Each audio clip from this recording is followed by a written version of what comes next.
Hey everyone, and welcome back to the treatment table. Honestly, for me, having you here is the best part of my week. If this is your first time joining us, think of this space as just that. A table where we can sit down and talk honestly about big health topics. Today, we've got a really important, but sometimes scary, one on the menu: stroke. I know that word alone can bring a chill. Maybe you've seen a loved one go through it, or maybe you're worried about your own risk. It brings up a lot of questions. My aim today isn't to just throw facts at you, it's to have a genuine conversation. We're going to break down what a stroke is, why it happens, and what we can all do to protect ourselves and the people we love. This is about you being informed, not frightened. Let's dive in. So, let's simplify this. What is a stroke, really? The best, most direct way for you to think about it is a brain attack. Just like your heart can have an attack when blood flow stops, your brain can too.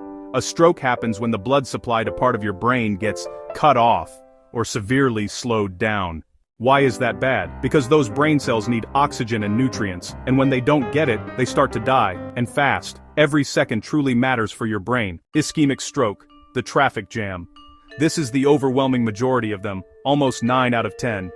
Imagine your brain's arteries are tiny, crucial roads. An ischemic stroke happens when a clot gets stuck, creating a nasty traffic jam and stopping blood flow. That clot might form right there, thrombotic, or it might travel from somewhere else, like your heart or neck. Hemorrhagic stroke, the burst pipe. This is less common but often much more serious. This is when a blood vessel in your brain actually breaks or leaks. The blood spills out, causing pressure and damaging the tissue. This is usually due to vessels that have been weakened over time, often by high, untreated blood pressure. And then there's the TIA, the transient ischemic attack, or mini-stroke.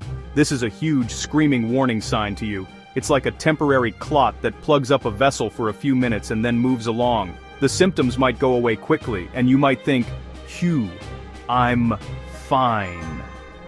You are not fine. A TIA means a full-blown stroke is likely lurking around the corner. If you or someone you know has TIA symptoms, even if they vanish, you need to treat it as an emergency. This is the most crucial part of today's conversation, so let's lock it in. I want you to know these signs because you could be a lifesaver. We use the acronym F.A.S.T. to remember them. F is for face drooping. Ask the person to smile. Does one side look numb or droopy? A is for arm weakness. Ask them to lift both arms up. Does one arm drift down or not go up at all? S is for speech difficulty. Is their speech suddenly slurred? Are they having trouble finding words or sounding confused? T is for time to call 911. If you see even one of these things, don't wait. Don't try to drive them yourself. Call the paramedics immediately. They can start treatment right away. Also watch out for sudden, unexplained symptoms like intense confusion, trouble seeing in one or both eyes, or that famous shocking worst headache of my life. If you see it, trust your gut and act. Getting to the hospital quickly opens the door to powerful treatments that can literally save your brain function.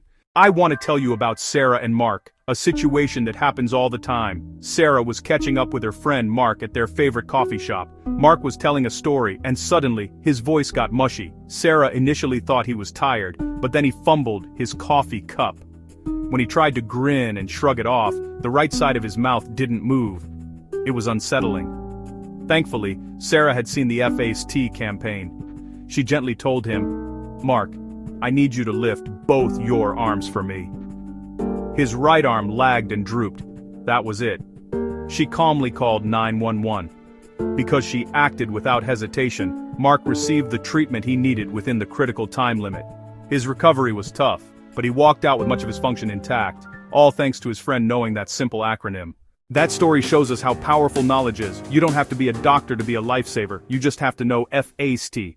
Okay, let's move to prevention. This is where you grab the steering wheel. The stunning truth is that up to 80% of strokes are preventable. That's incredible. Most strokes don't just happen, they are the result of years of damage to your blood vessels from controllable factors. Here are the absolute best things you can do to put the brakes on stroke risk. Master your blood pressure, the biggest fix. Seriously, if you do one thing, let it be this. Uncontrolled high blood pressure is the #1 cause of vessel damage. You need to know your numbers. Keep it generally under 130/80 mm Hg. This requires consistency, healthy food, cutting back on salt, exercise, and taking your medication every single day as prescribed. Stop smoking. Full stop. If you smoke, this is the single most impactful change you can make. Smoking makes your blood thicker and directly damages your artery walls. Quitting dramatically reduces your risk almost immediately. Manage those numbers, sugar and fat. If you have diabetes or high cholesterol, you are damaging your vessels faster. Work with your doctor to keep your blood sugar in range and get that bad LDL cholesterol down. Diet, movement, and medication are your tools here. Move your body. You don't need to run a marathon. Just aim for a brisk walk for about 30 minutes most days. Physical activity helps you lose weight, lowers your blood pressure, and is a triple win. Eat like your brain depends on it. Choose a diet rich in fruits, vegetables, whole grains, and healthy fats. Cut way back on processed foods, sugary drinks, and salty meals. Your food is literally the fuel and the maintenance for your whole body. AFib, atrial fibrillation, is an irregular heart rhythm that can cause clots to form and fly straight to the brain. If you feel palpitations or an irregular pulse, you need to get checked. Treating AFib with blood thinners is a huge stroke prevention step. Look, these aren't sacrifices, they're investments you're making. Taking these steps is how you buy yourself decades of quality time. It all comes back to you being mindful of what you put into your body and how you treat it. When a stroke is happening, doctors move at light speed. They use imaging to figure out if it's a blockage or bleeding. That determines the path. Blockage. They might give the clot-busting drug TPA within that small time window, or they might go in surgically to fish the clot out in a procedure called a mechanical thrombectomy. They focus on controlling the blood pressure and, in some cases, surgery to stop the bleed or relieve pressure. And then comes the real work, rehabilitation. This is the marathon. The brain is amazing. It can actually rewire itself.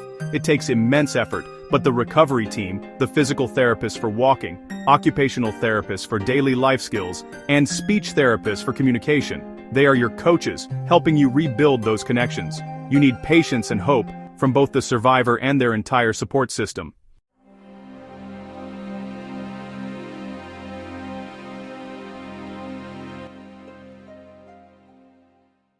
So, here's the bottom line I want you to take away.